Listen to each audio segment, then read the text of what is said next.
After exploring many fascinating aspects of the Mario franchise, there was one topic I always wanted to explore further, but instead decided to make videos focusing on each game's enemies, levels, power-ups, and bosses. I finally found time to look at the series' items, more specifically, the best in every Mario game, showcasing ones that can be used or collected that will help you in certain situations. There is a bit of a gray area when it comes to what actually is considered an item, so I'll ensure to stay away from power-ups and the use of enemies that are still technically alive. Oh yeah, and before I get started, my name is Copycat, and if you haven't yet, then please subscribe to my channel and hit that bell button to stay notified when I upload new videos. Also, if you want to buy a hoodie in celebration for me hitting 100,000 subscribers, then you can hit the link in the description or comments below and check it out. In the original Super Mario Bros. For the NES, there's really only one best item from that game that actually appears time and time again throughout the series: Koopa shells. In this particular game, these shells can only be kicked from the position in which you stomp on the Koopa Troopa. They will destroy most common enemies if they hit them, but they can bounce off walls, hurting Mario if he gets in the way. The only other somewhat item from this game I want to mention are the springboards that only appear as stationary obstacles that can help you reach higher up platforms in a few levels. These definitely aren't as useful as they are in future titles, but still make things easier during tougher parts of the game. Super Mario Bros. 2 for the NES has some vastly different items that are unique to this particular game, along with a few classics that are now Mario franchise staples. I feel like I have to go over for the millionth time that this uniqueness is directly due to the fact that the North American version of this game is actually a reskin of a Japanese title called Yumi Kojo Doki Doki Panic, as the true Japanese sequel was seen as too difficult and too similar in comparison to its original. Strange items that I want to talk about include vegetables that can be plucked from the ground appearing as grass, which are the main way to attack and defeat enemies, the magic potion, which can also be plucked from the ground and can be thrown to create a door to the subspace area, where you can find mushrooms, which give you extra heart points, and coins, which can be used in each level's end slot machine minigame. Also, these potions are used to access certain warp pipes through the subspace area, allowing you to skip a few levels. The stopwatch is another item that can be found in a blade of grass that appears after you pull 4 large vegetables from the ground. This is useful in situations when you're overrun by enemies, as it freezes all of them for a few seconds, allowing Mario to progress. Probably my favorite item that actually only ever appears in this game is the flying carpet. Now, I do know it's shown up countless times as an obstacle throughout several games, but this one is different, as it's initially seen being ridden by the Pidgeot enemy, where you can jump on their head and remove them. This gives you a brief period of time to control the carpet, flying through the air until it disappears. Although it seems gimmicky, it actually can be useful to allow you to skip an entire portion of World 1-2. Super Mario Bros. 3, the final game from the original trilogy, introduced many new items and objects which really did make your playthrough much easier. The one that instantly sticks out in my mind is the whistle, which is a secret item that allows you to warp to later worlds, and if combined with another one, directly to World 8. The Goomba's shoe is another one of my favorites from Super Mario Bros. 3, which is found in limited levels, appearing first with a Goomba riding in it, which can be knocked out and used as a bit of an extra protection, allowing you to traverse on enemies that would usually be hazardous. The only other things I want to mention are items that allow you to skip certain portions of the overworld, but aren't as powerful as the warp whistle. The first is the cloud, which is pretty rare to find, but can be helpful as it allows you to skip an entire unfinished level, and the second is the hammer, which allows Mario to break large boulders that are blocking certain paths on the map. Although these aren't integral for you to complete the game, they are at least beneficial in helping you beat it. Super Mario Land for the Game Boy, the first handheld title in the series, doesn't really have any items at all for Mario to use, but for the sake of this video, I will include the hidden elevator that allows you to reach secret areas of one level. That's World 1-3, where in 2 specific spots you can trigger a hidden block, revealing an elevator that will bring you to the top of the screen, letting you collect extra coins and access a pipe. I do understand that the limitations of the Game Boy made Nintendo really have to streamline the game, but I still feel like they did do a really good job with the end product. The next game in the series was the first on the SNES in Super Mario World, which was also the first to introduce checkpoint flags. These are generally found in the very middle of each level, allowing you to return to that spot if you die while playing that specific level. The game also has a ton of secret exits that are found by finding the newly introduced key, that when put in the hole, opens up a new path on the overworld map, letting you access hidden levels and eventually the star and special worlds. One item that actually appeared in earlier games but is greatly upgraded is the springboard, which unfortunately doesn't appear in many levels, but can be moved by Mario, leading to a pretty interesting mechanic. This is also the first game where Lakitu's Cloud is rideable, as in previous versions it would just die, not leaving any trace. This game is definitely a standout in the franchise with many amazing elements that remain in the core game to this day. Super Mario Land 2 is the second handheld game in the series, and only has a few amount of items, but still more than the original. The Koopa Shell was added to the game, which looks a bit different but still functions as it usually should. The only other item that you can technically use is the beach ball, that you can find the bear riding on, but if you kill him, the ball will remain and you'll be able to traverse across usually dangerous sections. The Mario Land series always had such a unique feel to it, and I hope that one day Nintendo revisits it, as diehard fans would love to see that. Super Mario 64, which was released on the N64 in 1996, has a few very useful new items, and changes how a few classic ones work.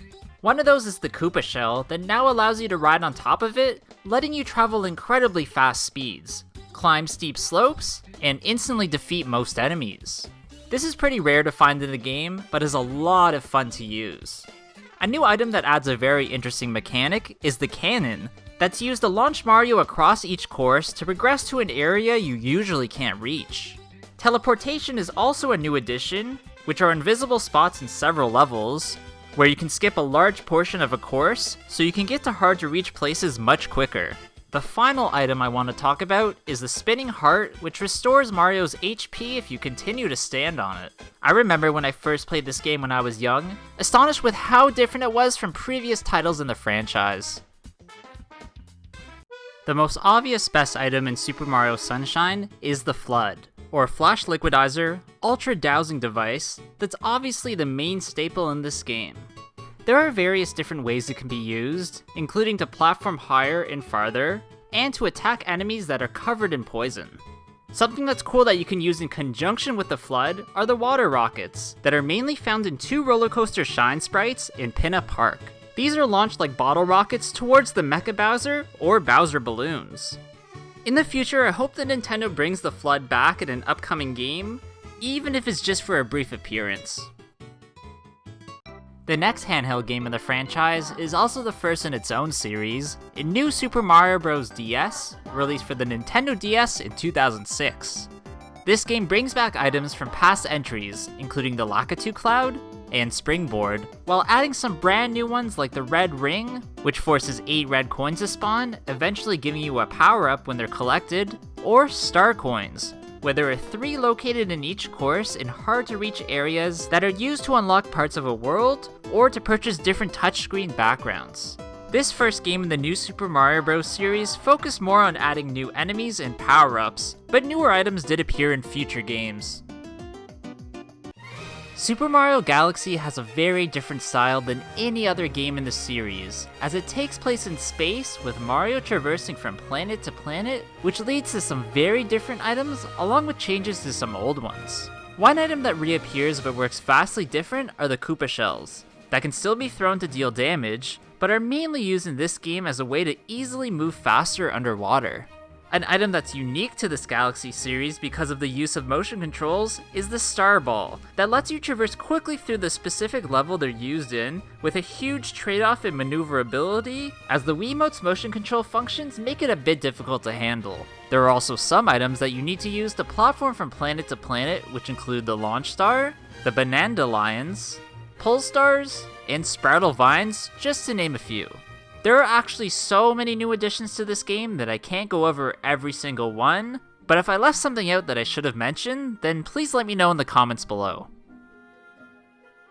New Super Mario Bros. For the Nintendo Wii adds many great things to this Mario 2D platforming series, including some useful items that had never been seen before in the franchise. One of these is the Super Guide Block, that only appears if you die 8 times in a row and will cause the CPU Luigi to complete the stage for you. You can press start to play as Luigi, but if you're really having that much trouble completing a level, then you should just let things run its course. The Glow Block is also a brand new item that needs to be carried so that you can properly move through stages that are usually shrouded in darkness. One very strange block item that appears in this game is the Propeller Block, that acts very similarly to the Propeller Mushroom, but isn't technically a power-up and is instead an item. One throwable item that's been added, which is actually a staple in the Donkey Kong franchise, are barrels, that are thrown towards enemies rolling on the ground until they're destroyed. The final item I want to mention from New Super Mario Bros. Wii is the Clown Car, that's only usable during Bowser Jr. boss fights, where you can take advantage of its spin attack to greatly slow down your foe. Super Mario Galaxy 2 adds one classic Mario character that didn't show up in the original, Yoshi, and with him brings in several fruit items that give him special abilities. These fruits include the regular berry, that will initially give you star bits for eating them, but if you collect 10 will give you 1 extra life, the blimp fruit that causes Yoshi to swell up, floating in the air, the bulb berry that gives Yoshi the ability to light up hidden paths, and the dash pepper that makes him run much faster than normal. Another usable item that was added is the spin drill that lets you drill directly through planets and dirt, being used to progress through levels and fight a few bosses. The only other item I want to mention is the very weird, but also cool, Chance Cube that resembles dice with each side showing either a 1-up mushroom, a coin, a star bit, and the final showing Bowser's face, which spawns an enemy if you're unlucky enough to land on it. Super Mario 3D Land, a brand new type of 3D Mario adventure that combined almost all aspects of past games, added only a small number of new items, mainly in the form of blocks and boxes. The first of these is the assist blocks that come in 2 forms. The invincibility leaves, which spawn after Mario loses 5 lives in one level, or the P-Wing, which spawns after Mario loses 10 consecutive lives in one level, which instantly teleports you to the end flagpole. This game also has warp boxes that let you teleport from one to another, letting you progress through a level or discover a secret area. Propeller boxes also appear in Super Mario 3D Land, looking a bit different than what they looked like in previous versions, but functioning basically the same. One other new addition that I really want to mention are the binoculars that are added to certain levels, allowing you to see what's upcoming on your journey and notifying you where star medals are hidden. Other than brand new power-ups and Yoshi fruit that were seen in previous games, New Super Mario Bros. For the Wii U only adds one item that I feel like is worth mentioning in this video, and that appears in Boost mode called the Boost Block. This helpful platform is actually added by the second player via the Wii U gamepad, coming in handy during tough levels. If the player using Mario steps on 10 boost blocks in total, then their star meter will fill up, making the boost star appear so that the player with the gamepad can instantly defeat enemies with a touch of their stylus.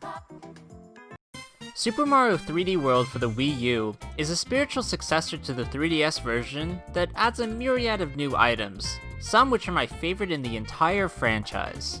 To start, stamps are added to each of the game's levels as a secret collectible where you need to get each and every one of them to fully 100% complete the game.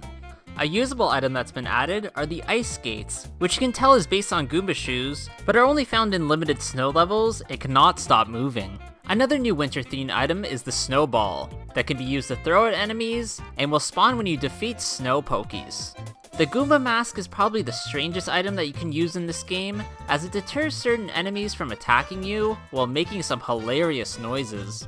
Another very funny item you can use is the potted piranha plant that Mario can actually hold, eating enemies and items it comes in contact with. One of the most powerful new additions is the cannon box that allows you to continuously shoot balls towards enemies, and you can even charge it up for a more devastating attack. The only other item I want to talk about is one that's placed on the floor of some of the levels in dash panels, that when walked on, makes Mario move very fast for a short period of time. I only want to mention Super Mario Run because it had to add one very weird item because of the game's continual running mechanic, the pause block. This block stops Mario from running, giving the player a bit of a break from this game's hectic gameplay. I'm not sure if Nintendo will return to this really weird format, as Super Mario Run wasn't received that warmly by fans, and in my opinion, the game itself was somewhat boring. The most recent game in the franchise is Super Mario Odyssey, which was released for the Nintendo Switch in 2017, introducing a different mechanic and being able to capture and use several of Mario's friends and foes. There are still a few new items that have been introduced to this game, like the Rocket Flower, that's collected by Cappy, allowing you to run super fast, the Slingshot, that lets you launch across each kingdom, saving you time, and the Hat Launcher, that can be used to get out of reach collectibles and even sometimes trigger pulse beams. I feel like I could make an entire video about this game's items, but one final one I do want to mention is the Motor Scooter, as it's the first vehicle you can use in a 3D Mario game, other than the carts in Mario Kart, of course. Alright, that's gonna be it for today's video, guys. I really hope you did enjoy this one. If you did, please leave a like, comment below what you thought about it, and of course subscribe to my channel. Hope you guys all have a good day, and I'll see you on the next one. Bye!